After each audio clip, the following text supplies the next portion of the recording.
Welcome to our webinar here at Reischauer Center, SAIS Johns Hopkins University, and to our discussion of the US, Japan, and Southeast Asia in the era of great power competition. Since the COVID dynamic began this past March, this past spring, of course, we've seen a number of historic developments that suggest we may be moving into a significantly different era, not only in Southeast Asia, but in world affairs more generally. We've seen incidents of various kinds in the South China Sea. We've seen exercises by both the United States and China in the South China Sea. We've seen Chinese national security legislation in Hong Kong. To discuss these issues and a range of other questions concerning Southeast Asia's future and its relationship to world affairs, we have three really distinguished, three of the top specialists on Southeast Asia internationally. And the first speaker today will be Professor Karl Jackson, who has been the preeminent Southeast Asia specialist here at SAIS for 30 years, who is currently the C.V. Starr Distinguished Professor of Southeast Asian Studies at SAIS, and who combines an extraordinary academic record with a policy background that makes him the preeminent specialist on policy issues relating to East Asia in the United States. Professor Jackson, prior to his time here at SAIS, served as a tenured professor at the University of California, Berkeley for many years. He also served in the US government in a range of distinguished positions there. He was the Deputy Assistant Secretary of Defense for East Asia and the Pacific, Senior Director for Asia over at the National Security Council, and then National Security Advisor to the Vice President of the United States. He's written very extensively on the region, on Indonesia, Cambodia, Thailand, the Philippines, ASEAN, and most recently, the puzzle of Asian democracy. Professor Jackson. Thank you for that generous introduction, Professor Calder. My job here this morning is to introduce Southeast Asia and its relationship to Japan, the United States, and obviously to China. The first thing one has to think about with regard to Southeast Asia is its geographic location. It is poised, after all, between India on one hand and China on the other. And it consists of, Southeast Asia that is, 10 reasonably friendly and open countries that among them have 650 million people, and together they generate a combined nominal GDP of around $3 trillion a year.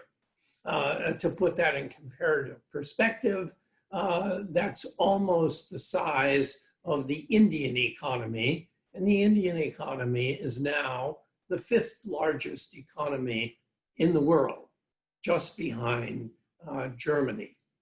Now, the other thing about the geography of Southeast Asia that's important to remember is that 40% of the seaborne commerce of the world flows through Southeast Asia, much of it out of the Persian Gulf, through the choke points of Southeast Asia, and then up to Northeast Asia, to China, to Korea, and to Japan, and eventually over to the United States. Southeast Asia is an area that is between two really dynamic areas. China has already emerged to shake the world, and it has shaken the world, fulfilling Napoleon Bonaparte's prediction. India also is on the verge of emerging. It is behind China, but as I said, it is already the fifth largest economy in the world. And the final thing having to do with American interest in Southeast Asia is Southeast Asia is the hub of US private investment in Asia. There are more US investment dollars in Southeast Asia than there are in China, Japan, Korea, excuse me, combined. Now, a lot of this is portfolio investment. It's also financial investment, particularly in Singapore, but nonetheless, it is an important locus for American investment. Now, I've been accentuating the positive about the United States, but the fact of the matter is the United States as a military power has been in decline in Southeast Asia since the 1970s. Obviously, the Vietnam War was part of this. We bulked up for the war and then withdrew almost entirely and completely. But an even more important event was the withdrawal of the United States from Subic Bay and from Clark Field in the Philippines. This occurred as a result of a vote in the Philippine Senate by a one-vote margin not to renew the American leases on those bases. We withdrew rather happily because they were expensive to maintain, but we lost thereby our strategic location on the South China Sea. We finished up the withdrawal in 1993, and in 1995, China began to move into and seize Mischief Reef from the Philippines. So the US position militarily has eroded. It has also been eroding diplomatically. That is, Thailand throughout the last 200 years has always tilted towards whoever is the rising power in Asia. First, it was Great Britain, then it was Japan, then the United States, and now it is China. But interestingly enough, Thailand always begins to move in the direction of the growing power in Asia, but it never completely allies with it. Thailand's the most successful country in Southeast Asia diplomatically because of the skill of its diplomatic corps. The other nation, obviously, is the Philippines. And currently, President Duterte has moved the Philippines away from an America-centric foreign policy, the traditional foreign policy of the Republic of the Philippines. And this is a major transformation. Now, the third thing I would like to discuss is the Belton Road Initiative that has captured everyone's imagination. China is talking about contributing hundreds and hundreds and hundreds of billions of dollars to infrastructure throughout the world, but a large chunk of it in Southeast Asia. The United States is not a competitor in this league. USAID is basically trivial in Southeast Asia. As far as American government participation in infrastructure in Southeast Asia, we're not a player. The big players are China through the Belt and Road Initiative and Japan through JICA and JBIC. The United States has recently passed something called the Build Act of 2018 and created something called the U.S. International Finance Corporation to try to get back in the game. But as of this moment, they are not major players, and I doubt that they ever will become major players again. All right, finally, what do the Southeast Asian nations want? Basically, what they want is each to maintain their national sovereignty and also to maintain their continuing prosperity.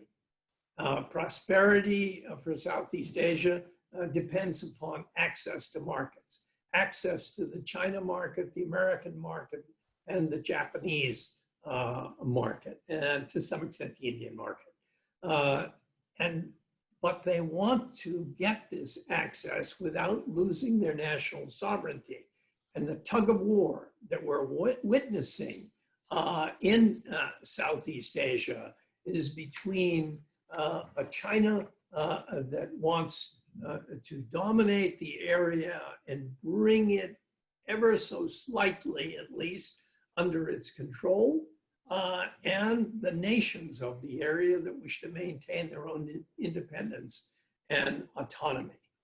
Now, there has been a major development in American foreign policy in the last couple of weeks. That is, Secretary Pompeo made some statements having to do with the South China Sea and the Chinese 9-dashed line through which they claim basic control of all undersea resources in most of the South China Sea. 4 years ago, the Tribunal of UNCLOS, that is the UN Convention on the Law of the Sea, ruled against China's claims.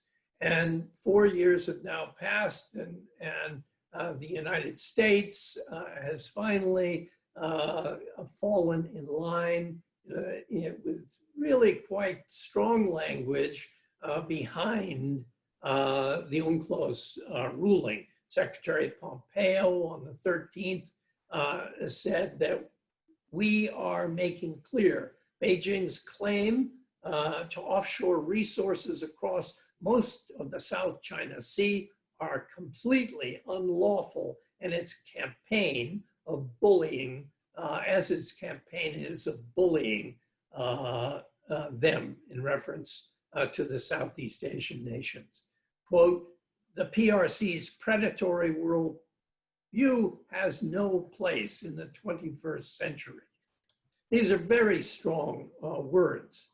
And recently, the United States sent a double carrier task force through the South China Sea. And that's significant, that's important, but it's nothing in comparison to the military presence that the United States lost when it gave up its strategic position on the South China Sea when it withdrew from its base structure in Subic Bay and Clark Field.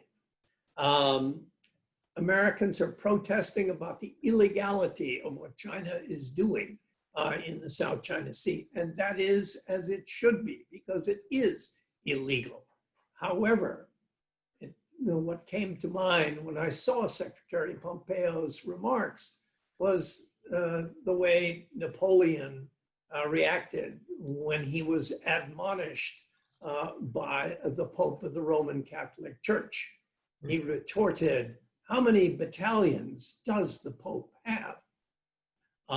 And the decline in the military position of the United States in Southeast Asia that took place after the Vietnam War, and as a result of withdrawal from Clark and Subic, makes our position more tenuous than it would have been otherwise. Thank you. Well, thank you very much, Carl. You presented a picture of deepening geopolitical competition in the region. And of course, China feeling confident coming out of the COVID crisis, at least in its very, very early stages, more confident, more aggressive, proactive, and how we will proceed from here, of course. We're into a different sort of dynamic. Now, there are many questions, of course, that one certainly could ask. I guess one, just briefly, how this seems as though there are a lot of important trends from the past in the current situation. How importantly do you think COVID itself is changing the calculus in Southeast Asia? Well, COVID really hasn't struck Southeast Asia yet. That is to say, the level of infections and the death toll is so much lower in each of the Southeast Asian countries than it is in, let's say, the United States or Western Europe. However, the way in which it is striking Southeast Asia and really coming down hard on it is the demand shock that will hit each of the Southeast Asian economies, although they differ somewhat. When you look at Singapore, the first quarter economic figures have just come out, and they're simply catastrophic. A decline of some 40% in the GNP quarter on quarter. That's huge. And they're expecting over the course of the year approximately a 10% decline. That will be a devastating blow around Southeast Asia, especially to the people who live on the margin of absolute poverty. Poverty levels will increase very rapidly in places such as Indonesia, Myanmar, Cambodia, even in Vietnam and Laos, and I've left somebody out. There will be an impact. And the United States is not really in much of a position to lead on COVID-19 because of our own difficulties here at home. And finally, COVID has closed the world down. It's a bad time to try to lead internationally when you can't even fly back and forth to the countries involved. All the countries involved, including the United States, have put up walls.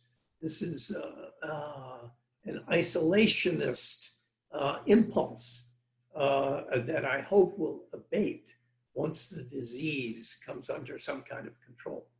Thank you. As you suggested, a lot of pressures on Southeast Asia from outside, of course, geopolitical competition, and then internally also these economic shocks.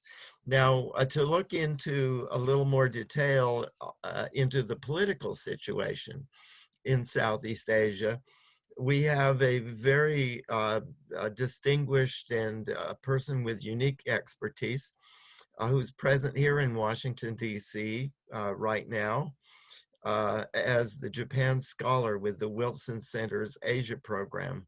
That is Dr. Nobuhiro Aizawa.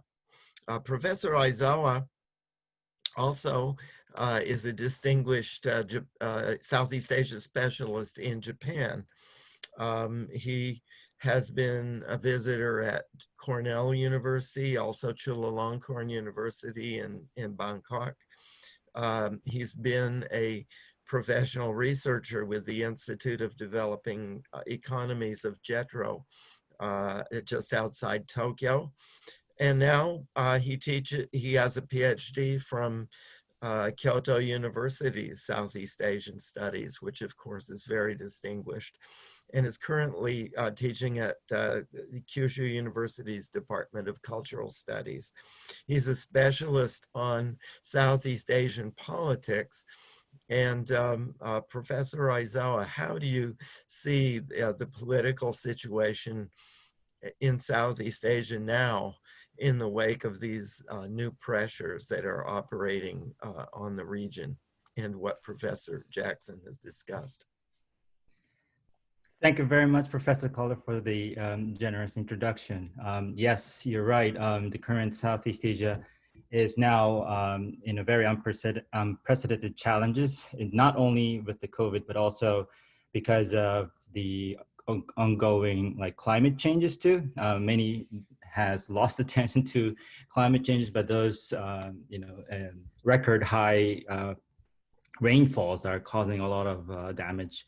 So indeed, there's a lot of challenges in Southeast Asia. And I think my role here is to put Japan in the picture too, how Japan has been working on and how could Japan be a role in this increasing tensions of US-China contest as well. So let me just briefly introduce a little bit about Japan, how why Japan matters in Southeast Asia, or why Southeast Asia Japan matters for Japan as well. First one, just to make it very simple, I think Japan and Southeast Asia, it will be fair to say it's a de facto economic ally. The Japanese investment to Southeast Asia well surpasses over those to China. And of course, it surpasses those domestically. So currently, the FDI to Southeast Asia is about 20% on the rise annually, and it's 2% to domestic. So to put it simply, Japanese are investing to Southeast Asia more than to own your own country. That's how much it's structured. So also in the negative side too, Southeast Asia can make more damage to Japan because of that. 2011 flood in Bangkok, which we all care about. Flooding this year is also worse than, but in 2011, the damage that created was far bigger than the one we had from the Great Eastern earthquake, which was very catastrophic. So that shows also how much economic is integrated. And this also leads to another dimension. There are more Japanese living in Southeast Asia ever. Southeast Asia has surpassed the Japanese population living there more than China. There were absolutely more Japanese living in China, but now it's more in Southeast Asia. And I think in 3 years, if you just look up on the expats, it could overpass those of the United States. Currently, there are like around 240 expats, 240,000 expats in the United States. Now, Southeast Asia around 196, growing in 7%. That calculates maybe in 3 years. There are more Japanese expats in Southeast Asia more than the United States. So that's how much important. And this also gives a political implication too. Southeast Asia is already becoming a kind of a political constituency for Japanese foreign policy. Just one example is if you look at the 2014 Thai coup, that was a moment when Tokyo and Washington, D.C. were in very well coordination to condemn the Thai government, but there was a very strong voice from the Japanese in Thailand, which objected its stance towards the Tokyo policy, and which Tokyo agreed to follow the Japanese community's voice in Bangkok. That's how strong. So they wanted not to be too critical about Thai junta, although they were in position to define why democracy is important toward Thai junta. So the growing numbers of Japanese in Southeast Asia is giving a huge political bridge between the two countries. So, and also it will converge the interests. The Southeast Asian interest is converged with Japanese interest because of those strong ties. This gives a huge confidence between the two countries. You see all these poll numbers of high trust from Southeast Asia to Japan, Japan to Southeast Asia. And I think the political implication is significant here. This leads to the second point I really want to share. How do we see competition in the region from the Japanese perspective? It may not necessarily be a competition between US-China or US-Japan. It's because of the economic decline, relative decline of Japan, and also relative decrease of presence of the United States. The question is more about, for Southeast Asia, how to maintain or how to manage its relationship with China. It looks like a competition between China and United States or China and Japan, but it's very much how to maintain this asymmetrical power balance. For countries who can use strong ties with United States or Japan, they will use it. They will strengthen it. But if they don't have it, they only have choice to accommodate, but accommodate in a smart way. The question is how you do it. The agenda for Southeast Asian politics is absolutely economic development, but not all countries can do economic development with all costs. As Karl Jackson, Professor Jackson have stressed, you can't have undermined sovereignty for the sake of economic development. You can't have undermined environment for the sake of development. You can't have undermined freedom for the sake of development.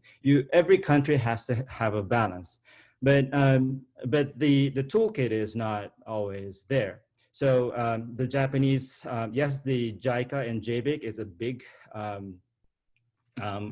player, but I think the comparative amount of economic incentive that China gives, it's very difficult. So what I think the Japanese now is doing is transitioning its policy. Japan is not the leading development assistance country in Southeast Asia right now. It's more about how to create a new rule or even a model of governance.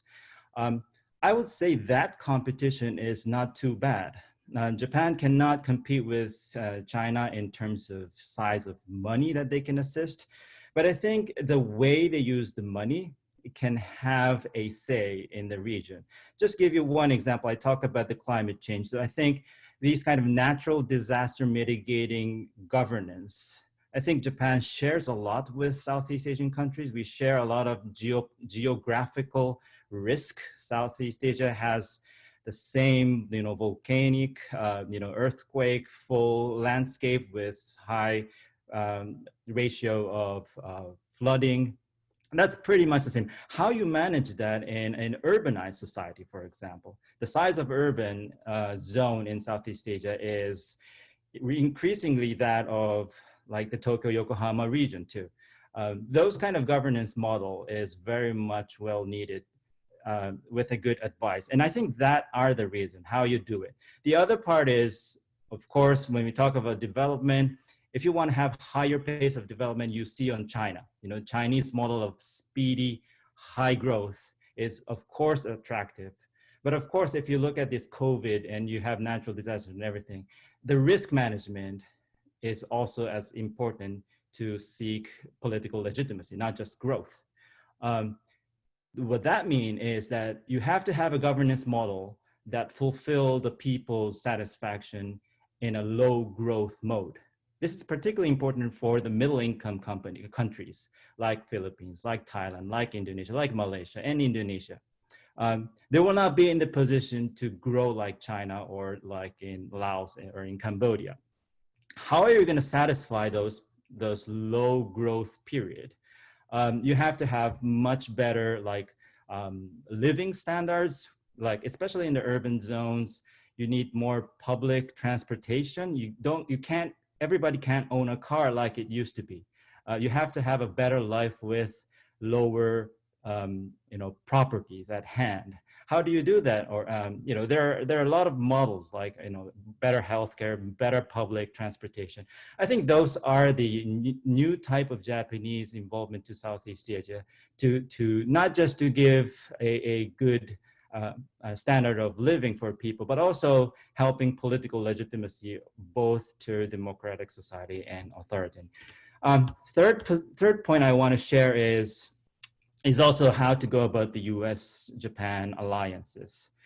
I think it's all clear. The region has three mechanisms: one based on US-Japan alliances on the security side, one based on Southeast Asia Center, the ASEAN hub and spokes regional cooperation, and third, China-centered one, which is as the Professor Jackson has told, the BRI and also the AIIB settings. But I think the first and the second is becoming converging, while all the ASEAN-centered arrangements invites the United States increasing in the past 10 years. The first 10 years, the US was not invited after the 1998 economic crisis, but the next 10 years, every mechanism, the US is invited. So there's a convergence here, there's a demand here. We really like to step up this trend, and by focusing on, I think, two things. One is human capital development. I think the Indo-Pacific strategy really needs to focus on human resource development. I think that's where United States has a huge advantage over this. Look at just all the overseas Chinese people in Southeast Asia. They're more American than Chinese right now with all these education. The perception of overseas Chinese being a China hand is pretty much wrong. They are much more of an American hand, I think, because of all these people who studied in the United States. So you have all these education advantages. So please don't shoot your own feet with the immigration policy. Because of the United States really have to take the advantage of this. I think where Japan can play is we focus more on non-elites. I think the elites has a strong ties with the United States, but I think to manage that elite as a social standard, I think the middle class has to be also enhanced in human capacity and resources, which the Southeast Asian country really wants. I think that's where Japanese can play a role. The Japanese professional training system, combined with the U.S., human capital development policy, I think that convergence is very much appealing for Southeast Asian country for future growth. And finally, what U.S.-Japan relationship can mean is very much a technological business alliance network. If you look at the business side, especially on production side, there's nothing of a national production. It's all international production. If you look at the iPhone, if you look at, Tesla even, it's all multinational. The Tesla cars with Panasonic batteries, you name it. You have all the telecommunication technology, energy, chemicals, and even agriculture sector. Everything is allied. So when do policies, especially if you're going to a tender or competition, I think it's time to forget about like all Japan teaming or all US teaming. There's all the government push of crafting an all Japan team to further their agenda in Southeast Asian country, all US. I think this is where our thinking has to be changed. China will do all China team, but I think Japan and the United States is not in the position to have that big of a cash, which we really need to align ourselves. And especially we really need to find Southeast Asian partner every time. US, Japan, and one Southeast Asian country or two Southeast Asian country, advancing its project or business. I think those kind of new alliances system to be the forefront of players, it's going to be very, very attractive and beneficial. Thank you very much. Thank you very much, Professor Aizawa. Certainly you have stressed very articulately the important role that Japan is coming to play, and including a role in fostering social stability and social welfare in ways that actually furthers democracy in Southeast Asia. I've noticed we've begin to get a number of very interesting questions coming in. In the interest of time, and I certainly would like to come back to you on those questions, as soon as we are into the Q&A session. But we have an extremely interesting final speaker here in Ambassador David Shear. Ambassador Shear is currently Senior Fellow of the Reischauer Center for East Asian Studies at SAIS, but like Professor, and also with McClarty Associates, but he also has a very distinguished policy background, and I also know from having worked with him and interacted over the years, a strongly intellectual bent that makes it, that is leading to some very interesting courses that he's teaching at SAIS. In terms of his policy background,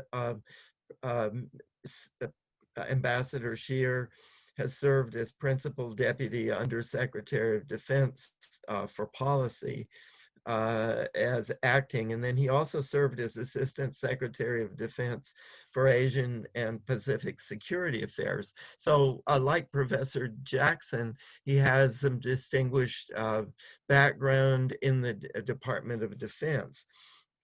He also served as ambassador to Vietnam in the State Department, and 32 years of experience in the American Foreign Service in Sapporo, Beijing, Tokyo, and Kuala Lumpur.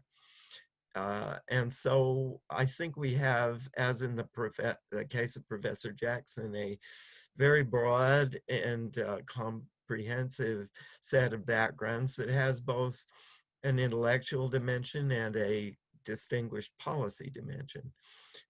So Ambassador Shear, how do you see the current situation in this era of great power competition in the region that's beginning to emerge? And maybe I should ask, I do hope that you will include in your remarks the consideration of the Japanese role that Professor Aizawa stressed, and the ways that the American role both is changed in the past, as Professor Jackson said, and also perhaps, of course, does have enduring importance to the future. Thank you very much, Kent, and thanks for inviting me to join you today. Well, as Professor Jackson suggested in his remarks, a hallmark of the American approach to Southeast Asia since the 1970s has been our general inattention to the region. Southeast Asia just hasn't been a priority region for United States strategic thinkers or for the American political elite since we departed from Vietnam in the early 70s. And I think the Japanese have sensed that all along and have periodically stepped in to fill the gap, the strategic gap that the Americans have left in the region. Most recently, since about 2015 or 2016, Prime Minister Abe, I think, has taken a strong initiative in building up Japanese influence and economic, their economic position throughout the region. For example, of course, everybody knows that Prime Minister Abe saw the dangers posed by the American withdrawal from the Trans-Pacific Partnership, and he almost immediately acted accordingly to salvage the agreement, though without US participation. The GOJ, the government of Japan, has devoted $200 billion to the task of helping the Southeast Asians build out their infrastructure through the Partnership for Quality Infrastructure in Asia. The Japanese have not completely accommodated themselves to the Belt and Road Initiative, although they've hinted that they could participate in individual projects that met Japanese standards of quality and transparency. The Japanese have also gone global in raising the issue of Chinese development assistance standards within the context of APEC, the G7, and the G20. Prime Minister Abe has conducted a vigorous diplomacy vis-a-vis ASEAN. He's visited all 10 countries. The Japanese have also networked with Australia and India and have increased military-to-military exchanges, bolstering their naval presence in the South China Sea and implementing capacity-building programs with maritime ASEANs. This is all very consistent and congruent with American interests and activities throughout the region. All of this, as Professor Aizawa has suggested, complements an immense Japanese economic presence in Southeast Asia that has grown since the 1950s. According to some people, Japanese FDI in Southeast Asia between 2010 and 2018 reached $130 billion, which is almost twice the level of Chinese FDI in the region. So in a sense, Japan as an ally has taken the diplomatic and economic lead in Southeast Asia, and the US, particularly continental Southeast Asia, and the US is there to support Japanese activities. And we have done so, although we've not done so at levels that might impress Southeast Asians. While the US recognizes the importance of regional infrastructure development, the BUILD Act, our largest effort in this area, only commits $60 billion globally, and this is just a drop in the Southeast Asia infrastructure budget. Networking among the US, Japan, Australia, and India is a bright spot, but while effective networking is a necessary, but networking is a necessary but not sufficient component of an effective allied approach to competing with China. US-Japan cooperation is also a bright spot. These efforts include the Japanese-US Strategic Energy Partnership, the Japan-US Mekong Power Partnership, our work together under the Blue Dot Network, and our coordination within the Asia Development Bank. And of course, we also work closely with Australia and in Japan through the Trilateral Partnership for Infrastructure Investment in the Indo-Pacific. And I'd like to add that in case you were distracted by the dangers of the increase in COVID cases, you may have missed the recent announcement by Senators Reid and Inhofe that they've included language in the FY 2021 National Defense Authorization Act, providing the Indo-Pacific Command with an extra $6 billion to improve its air defense capability, its long-range strike capabilities, and to upgrade its resiliency. So that's an important development in the US approach to the region. But again, it's necessary but not sufficient. And since this is a Washington panel taking place almost on the eve of a presidential election, I feel compelled to provide some recommendations for the next administration, whomever may be its president. I'm always an optimist in this regard, and if I were a would-be assistant secretary in the next administration, whether it's Democratic or Republican, here's what I would recommend. First of all, we'll need to up the US diplomatic game in Southeast Asia. We need a Pacific diplomacy initiative in addition to the National Defense Authorization Act's Pacific Deterrence Initiative. We should provide our diplomatic organizations with particularly the State Department, with the resources they need to pursue vigorous, credible diplomacy. We'll also have to pay more attention to the region at the senior-most levels. For a start, the president or the vice president should visit Southeast Asia as early as possible in the new administration. And we should ensure that the new president appears at the East Asia and APEC summits every year during the first term, and every year during the second term for that matter. We should find a way of making up for our departure from the Trans-Pacific Partnership, preferably by joining the CPTPP, of course, with the appropriate changes to the agreement, likely in areas like labor and the environment. And my sense is that while a Biden administration would be focused in the early stages of the administration on domestic aspects of American economic rejuvenation, that candidate Biden is not averse to considering rejoining the Trans-Pacific Partnership under the right conditions. We also need to recognize that while maintaining deterrence and freedom of navigation in the South China Sea is important, the diplomatic game is fundamental. We can't win influence in Southeast Asia just by throwing aircraft carriers at the South China Sea. We need a coherent diplomatic strategy designed to win influence, and it needs to be thoroughly coordinated with Japan and our other allies. And in discussing Southeast Asia and the South China Sea with Japan, we need to start by assessing the limits of allied action. We need to be realistic about what can and can't be done and how our relative influence stacks up against the Chinese. For one thing, Southeast Asia and the South China Sea are more important strategically to the Chinese than they are to the Japanese.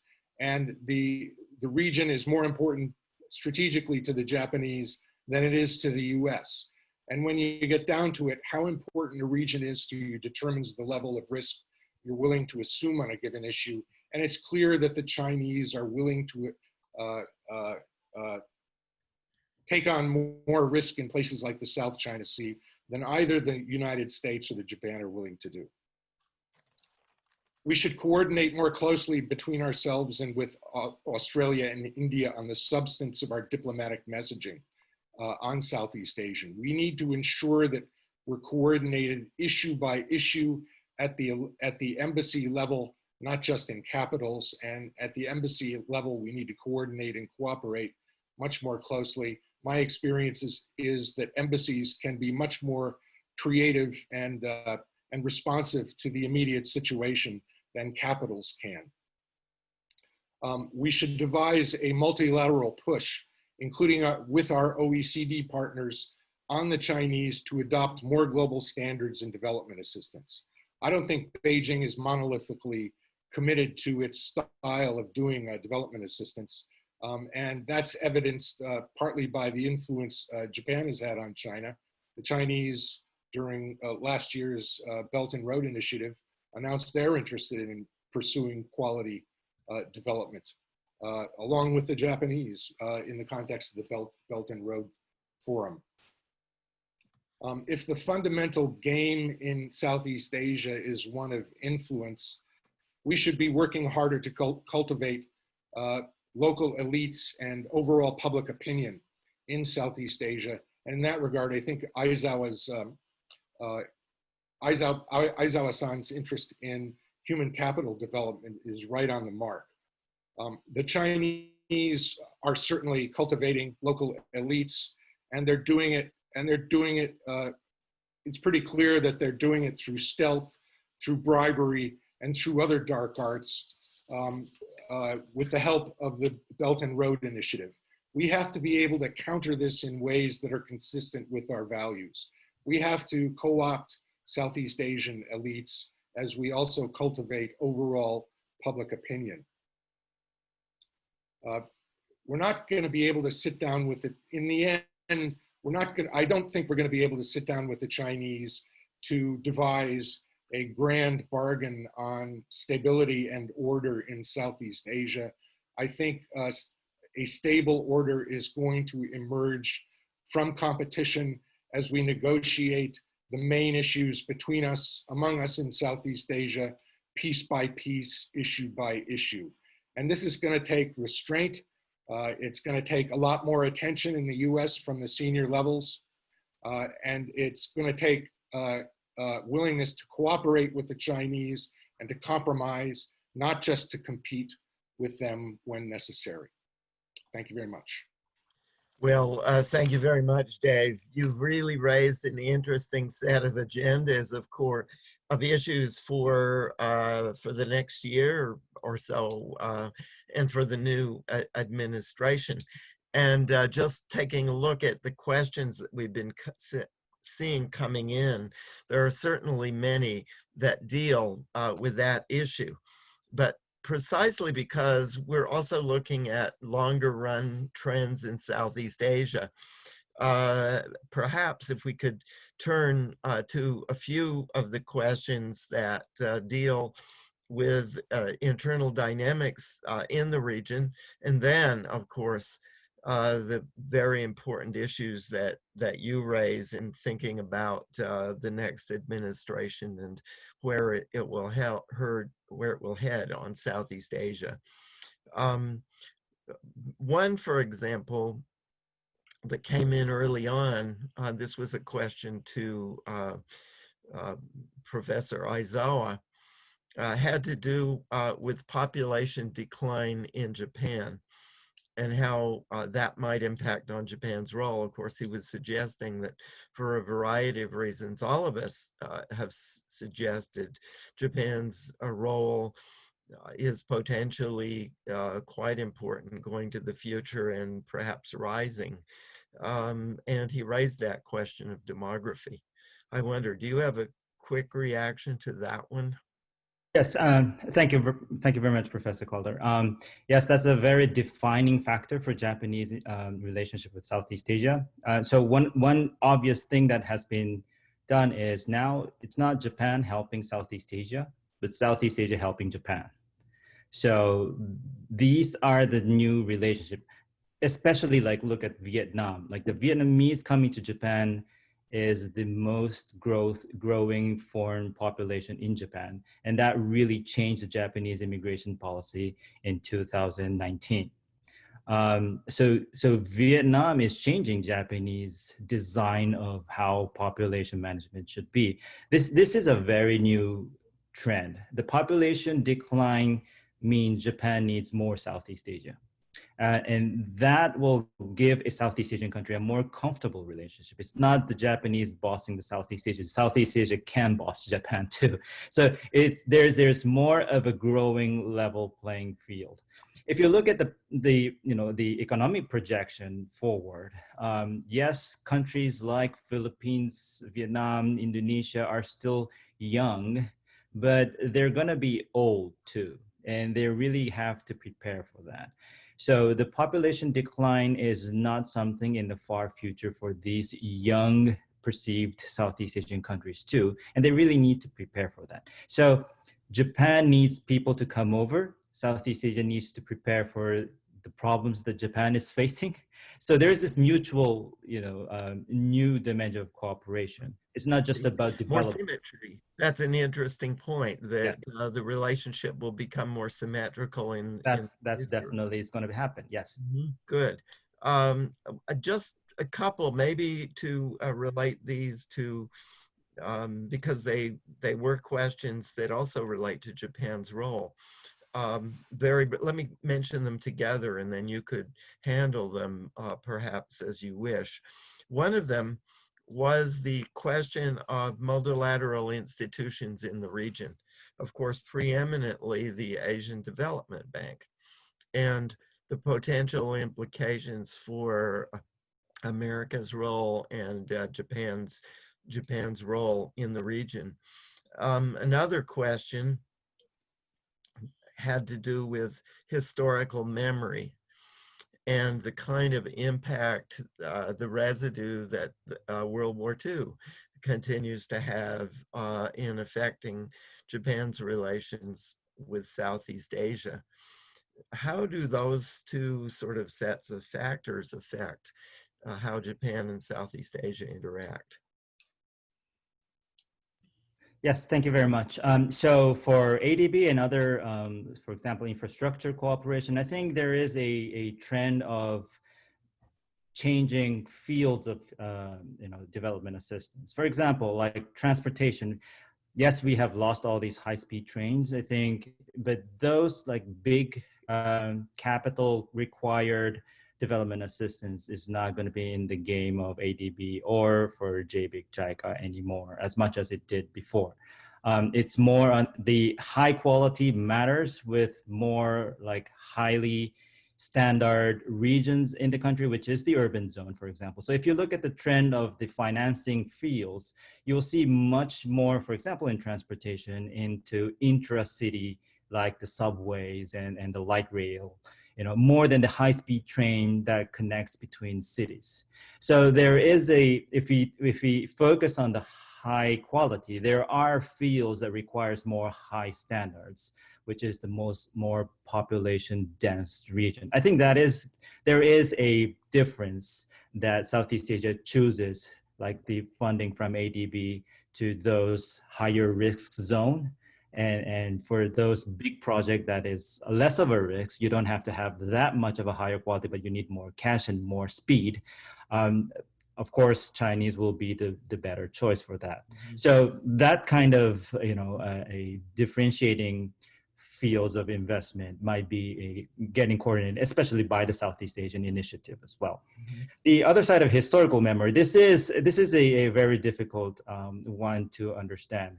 But of course, the obvious one is the World War II was not the last war in Southeast Asia. You have the Vietnam War, you have the, you have all these, a lot of civil war up until the 1990 in Cambodia. And so it's very different from like what happened in China, or for example, when the World War II was very much the final big war that kind of dominated the war memory. So that's one thing. The other thing, of course, is how the politicization of the elites in the post-war period has utilized all the relationship with Japan. Like in Korea, when the military was very much closely associated with Japan, the democratic power will use Japan as a proxy to attack the old elites, which didn't happen in Southeast Asia. It's the nature of the elite circulation that happens in Southeast Asia doesn't give a political score by attacking Japan in associated with the political elites in the previous administration. So there's both sides. There's the historical sequence that Japan was not the final war, and there's another internal elite circulation factor that attacking Japan was not going to win the political point in the circulation of itself. I see. Well, that's very interesting. Karl, there were some parallel sets of questions actually that came into you. And of course, you have a distinguished background in the development finance area. I remember your work with the World Bank, for example, and also with JBIC. So I wonder how you see some of what Aizawa-san says about the role of, these multilateral institutions as a way for perhaps not, of course, dealing with the problems of the region, but also in an indirect way that doesn't spur the kind of backlash that bilateralism might. And then there was a parallel question on history relating to colonialism, Western colonialism, and the sort of backlash and ambivalence that creates in the region. I wonder how you see those two issues. First of all, let me exercise the privilege of the mic by saying I really agree with Professor Aizawa with regard to the much smaller importance of memory to current day politics in Southeast Asia. Yes, the Japanese army created a terrible image for Japan between 1942 and 1945. But I haven't had a major Southeast Asian person raise that with me in 25 years. Why? Because it's largely gone. It still exists and clouds the relationship between China and Japan and between Korea and Japan, but that's because the policies of both of those governments continue to encourage the rehashing of that terrible era. But by and large, in Southeast Asia, to use Lee Kuan Yew's comment, what's past is past, and it's time to get on to the future. Now, with regard to development finance, we are at the high tide, it seems to me, of the Belt and Road Initiative. That is, there recently was a group of Chinese specialists who were about to arrive in a Southeast Asian city, and there was a near riot that took place because of the COVID-19 implications of an influx of Chinese. Now, that may be entirely ignorant, but it indicates the degree to which people at a common level are apprehensive about Chinese assistance, especially Chinese assistance, which brings with it two things. One, elite corruption, and two, Chinese labor at the lowest level competing with Southeast Asian labor. But let's take the corruption thing first. When Mahathir, at the age of 93, managed to win an election in Malaysia, and briefly lead the government of Malaysia, what he did was immediately try to renegotiate the prices on various Chinese Belt and Road initiatives. And the prices came down by hundreds of millions of dollars because the prices of these projects were woefully inflated. And part of the inflation was used to pay Najib and his cohort staggering amounts of money. This gives, that is the ability to bribe, gives China a huge advantage, especially in large money projects of the type that Professor Aizawa was talking about. And this is a fact of life that probably cannot be changed. The whole Belt Road Initiative features large projects, large amounts of money, but also large amounts of bribery for local elites and the utilization of Chinese labor in very large numbers, even in places where there are other people who have the capability to mix cement and to lay down a road. That's going to give China problems, and it will give the quality assistance of Japan a huge advantage. Now, with regard to historical memory and colonialism that still exists in Southeast Asia, it comes up from time to time. The most prominent recent example is obviously President Duterte of the Philippines, bringing up things that took place, ghastly things that took place in 1898. But I would also underline that whenever a poll is taken of the people of the Philippines, that is a nationwide public opinion survey, the United States is terribly well liked. And if it came down to an actual vote, the United States would be voted back into those bases at Clark and Subic. Public opinion was always in favor of keeping the Americans in, whereas the elites, certain segments of the elites wanted the United States out. Lots of anti-colonial sentiment within the elite, especially. Well, that addresses a question that you were asked specifically, and I know this may be also of interest to some of our other participants, namely the strategic implications of so-called debt diplomacy, of China particularly landing large amounts of money, and then there being defaults or financial difficulties that involve a renegotiation that means new base opportunities or benefits, port facilities for China.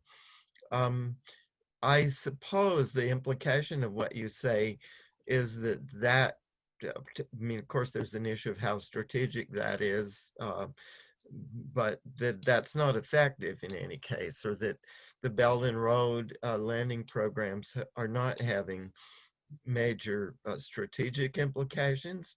Does one infer that, or because elites, after all, are important in the political process, that quietly the BRI landing is having significant impact? What do you think?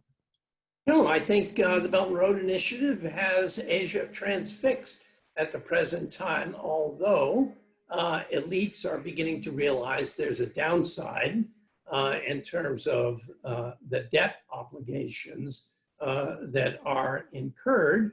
And when a country like Sri Lanka or Pakistan defaults on a Belt Road Initiative project loan, surprise, surprise, it's a bit like negotiating with Wall Street when you default. It's not a pleasant experience. I think that in the long term, the Southeast Asian nations and Asian nations in general will begin to realize that these high-priced projects come with very serious political and economic strings. And to the extent that they are able to, the Southeast Asian nations will maintain their autonomy by borrowing from Japan, the United States, and China, and trying to play one off the other in the style of classic Thai diplomacy. Thank you. Just one other intriguing question that begins to prefigure some of the issues that Professor Shear raised but this one was to you early on.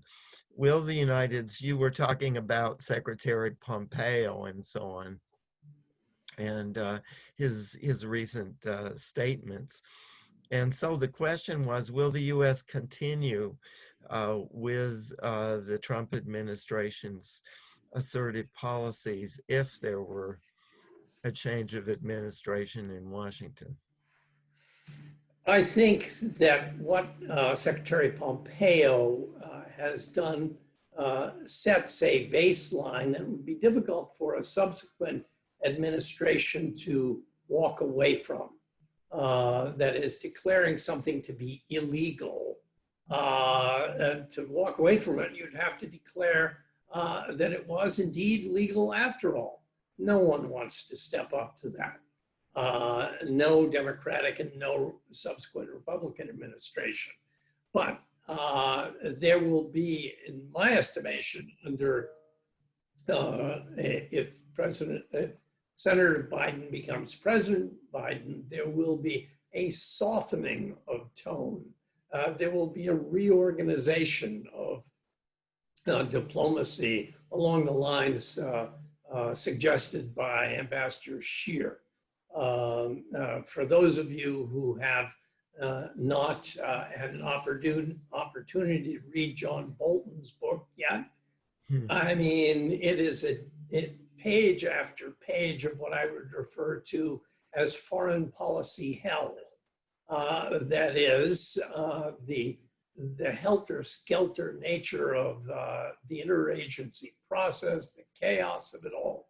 Was something that I think is relatively unique. That will, I would think, go away. And diplomacy will become quieter, but nonetheless forceful. Mm-hmm. Can I add to that, Ken? Yeah, I was just, if I might just preface that, Dave, exactly, that was where I was headed. You mentioned in your comments, or the question coming into you, and maybe if you could include this in your response, you talked in passing about cooperation with China in some areas, and the question specifically, the question that was asked was, conceivably could Japan, the United States, and China cooperate on the pandemic in future? But please go ahead with how you see some of the issues that you were going to discuss might evolve. Thanks, Ken. First, on the subject of the South China Sea Tribunal statement, I agree with Karl on that. I think it would be difficult for a Biden administration to ignore the Secretary Pompeo's statement. And in fact, the tribunal judgment can be a very useful diplomatic tool between the United States and among the ASEAN claimants in terms of generating diplomatic leverage on the subject. And one reason we haven't used it to date is because President Duterte of the Philippines dropped his interest in the judgment almost immediately upon becoming president. Now that the Philippines appears to be more interested in using the judgment, it gives both the United States and the other ASEAN claimants, especially the Vietnamese, some diplomatic space in which to expand our approach on this. I'm certain, as Karl stated, that a Biden administration would tone down the level of rhetoric. I think Pompeo's statement was pretty confrontational. Whether it was just a logical extension of the substance of the judgment or not, it was quite confrontational. In addition to saying all the things that Karl quoted Secretary Pompeo, his assertion that we will not allow the Chinese to establish a maritime empire in the South China Sea sticks in my mind. Those are almost fighting words. And I doubt that the Biden administration will pick up on those aspects of the Trump administration statement on the judgment. Mm-hmm. On the possibilities for cooperation with the Chinese, they've all been there for quite some time.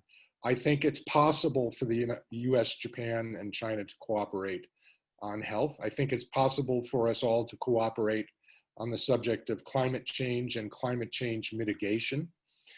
Climate change mitigation in particular is an acute problem throughout Southeast Asia, particularly in Vietnam. We're going to see large segments of the Mekong Delta, for example, underwater within 30 to 50 years without a great deal of effort, unless a great deal of effort is expended on this issue. And it can't be done without strong multilateral cooperation. So I think cooperation is possible, but I think it will take a new administration some time to build up the trust with the Chinese necessary to cooperate effectively. Now, related to that, one question that came up again and again, and I don't know if others also have a view on this, was that with the new administration, could we be moving back to the pattern of the Obama administration with Southeast Asia as a platform for broader diplomacy, more central in America's Asia diplomacy generally? I wonder, what do you do? And maybe then there's a related question that also came in and that was specifically to you, namely regarding the future of the Quad. And this might cut in the other, or it's related really, with the new tensions in the Himalayas between China and India and so on. And of course, India, many feel had been sort of the ambivalent party in the Quad concept. Is all of this going to reinvigorate the Quad? And then conceivably, the Trump administration has stressed the Quad, Steve Biegun's virtual meetings with the other partners and so on.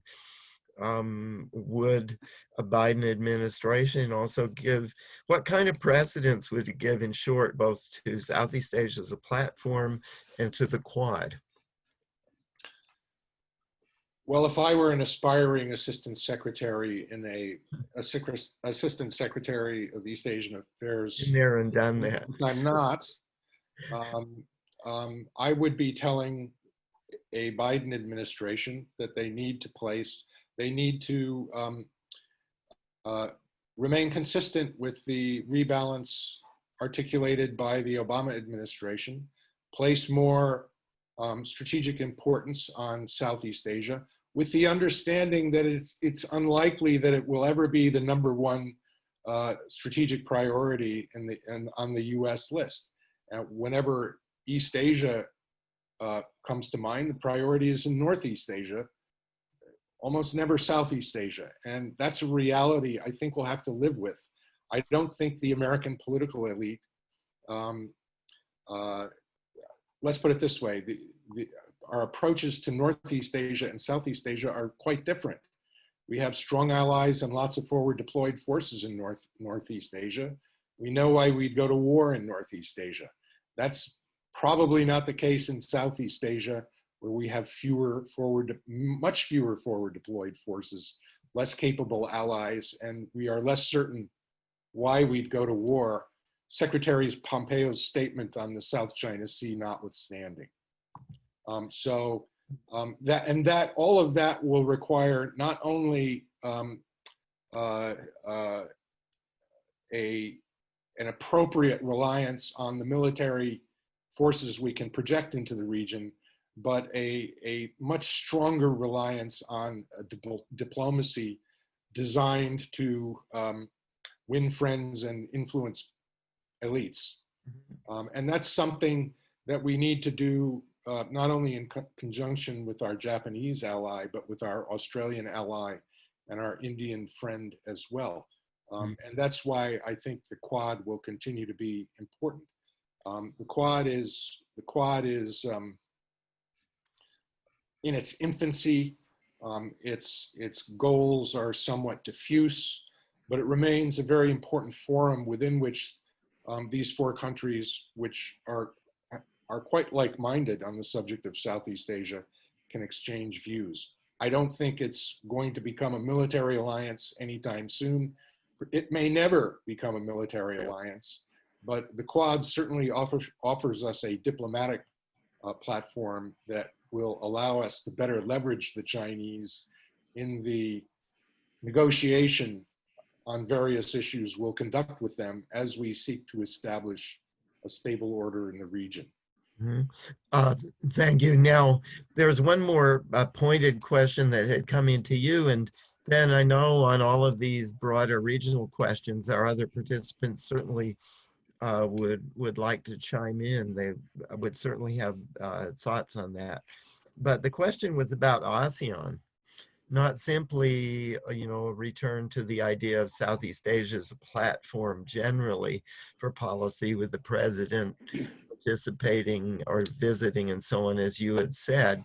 But what about ASEAN? I don't know, Dave, if you have thoughts, and I know Karl would certainly have some thoughts on that. I think it's important for us to continue encouraging ASEAN unity. Although under conditions of great power competition, ASEAN unity could be very fragile. I think we need to continue encouraging ASEAN's movement towards economic integration, for example, the ASEAN countries' movement towards economic integration. I think the ASEANs themselves have given us a great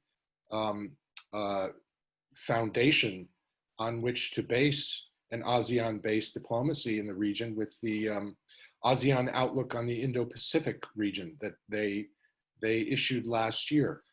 Even the Trump administration has acknowledged the importance of this document, and I think it gives us a good basis on which to commune with the ASEANs, particularly like-minded ASEANs, on the subject of regional diplomacy. Mm-hmm. Karl. Yeah, two things. With regard to the incoming Biden administration, which if I were a betting man, that's the way I would bet right now.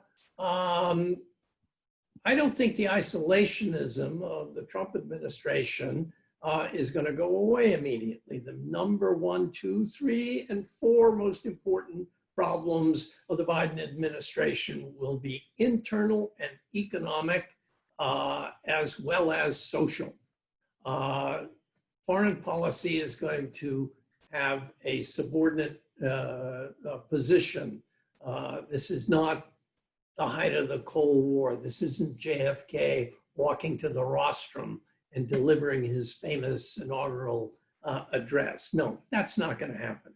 Now, secondly, with regard to ASEAN, what's interesting to me is the latest ASEAN meeting in late June actually contained a paragraph talking about their concern about land reclamation in the South China Sea and their antipathy about various things, and these things are pointed directly at China. Now you do have to wade through 26 pages, single space, of what I would refer to as a new foreign language called ASEAN speak. And it's a mind-numbing language, but nonetheless, I think the change in the Indonesian position, which was driven by Chinese activities around Natuna Island, has changed the quality of the dialogue within ASEAN on the South China Sea, and US diplomacy should certainly, as Ambassador Shear has stated, take advantage of this. And I assume an incoming administration will do so. Now, ASEAN, for its part, has to become a more attractive dialogue partner. The age of ASEAN as singing songs and funny shirts is gone. It's over. And may it rest in peace. Instead, ASEAN has to become, and it is becoming, a more serious organization. And the US should pay a very substantial attention to it. Well, thank you. Can I add to that, Professor? Yeah, I was, if I might just add where I was exactly headed. The last set of final questions, and perhaps you could lead off on that, would be US and Japanese country priorities within ASEAN. Several people have asked, which country do you think Japan and then later the United States wants to focus on strategically and why? But please go ahead with your broader comments. Thank you very much. So I just wanted to add on the importance of ASEAN. I think it's pretty intangible, but there's a significant importance if you look at the 20 or 25 years in the past. I think it's the Southeast Asia, there's no like state-to-state war since 1978. Since 1991, there's no major civil war. That's a pretty resounding success in the region. If you look at the situation in the Middle East and other regions of the world. And I think there should be a credit to Southeast Asia because the lack of internal conflict really prevents having major power competition becoming escalated in the region. And I think accommodating the regional conflict through ASEAN is pretty much important. I think it's not appreciated enough, but I think that is exactly when the major power competition is going to accelerate. There's more importance if you look back in the history. We don't want to repeat the same mistake we have done. That's number one. Number two, I think Southeast Asia is going to have a strong inequality among the countries. And I think that is another worry. There will be Singapore and Laos. There's a huge difference between their status of economic situation. And there's so much of a difficulty in coming to consensus. There's going to be a lot of apathy because of that. Indonesia already has shown so many times that why do we need to be dragged onto the ASEAN consensus? But I would argue because of those historical, intangible assets that there is a huge diplomatic and strategic importance to Southeast Asia to stick to ASEAN.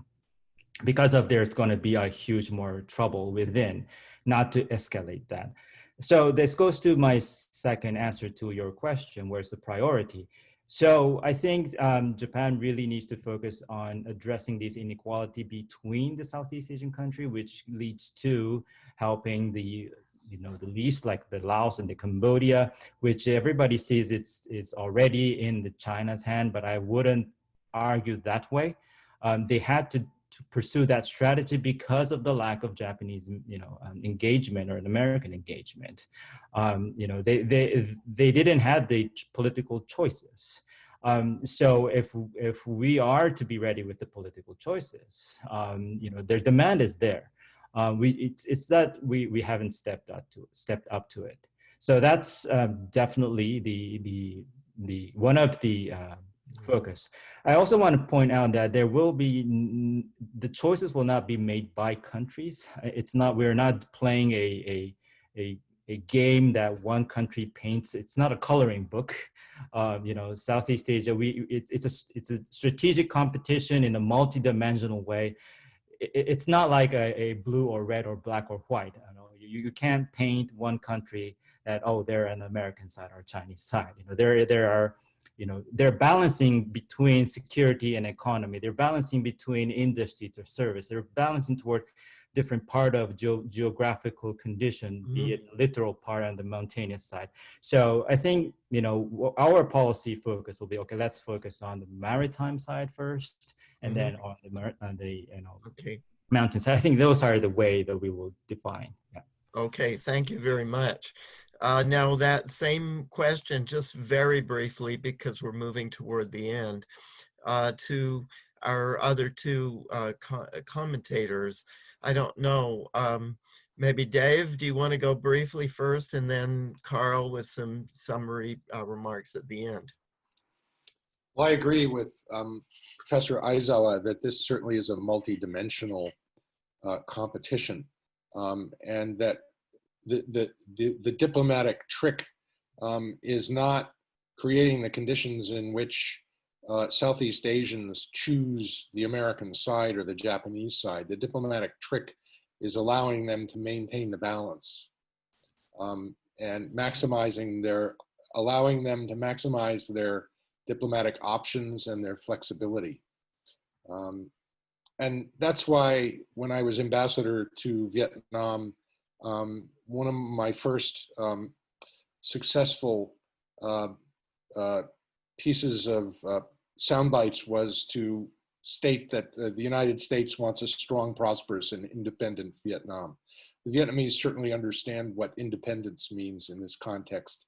And I think it was a very successful way of describing the American goal with regard to our bilateral relationship with Vietnam. Carl, how do you see it? Well, I have a slightly different perspective. That is my only responsibility when I was in government that was of any importance, was trying to keep the US-Japan relationship alive during a time that 25 years ago, when people were disturbed about who owned Pebble Beach and who owned the Rockefeller Center in New York. And people were publishing books on the coming war with Japan.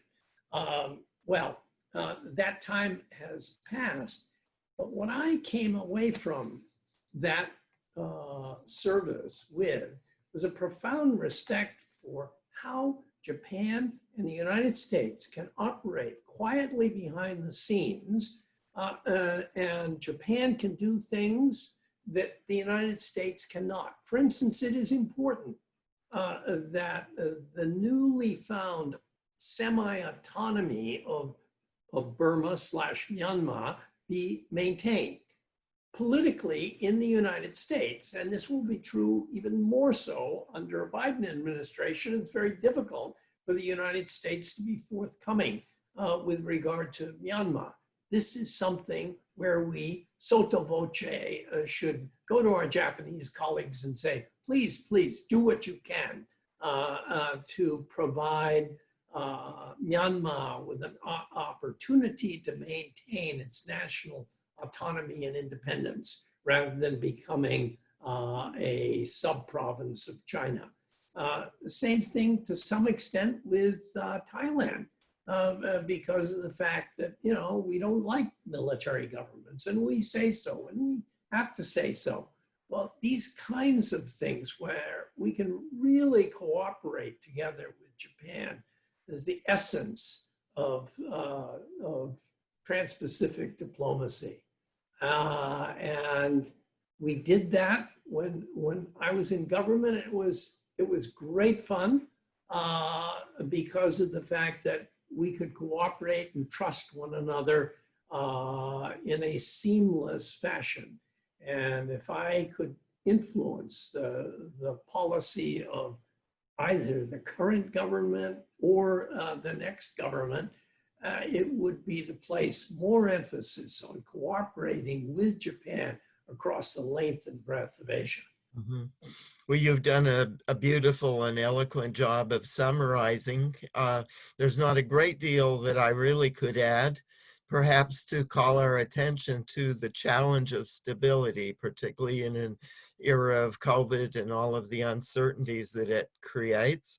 Certainly the rising Japanese capabilities in a range of areas, not simply on the defense side, but also in terms of support for social transformation and environment and the kind of things that Aizawa-san was stressing.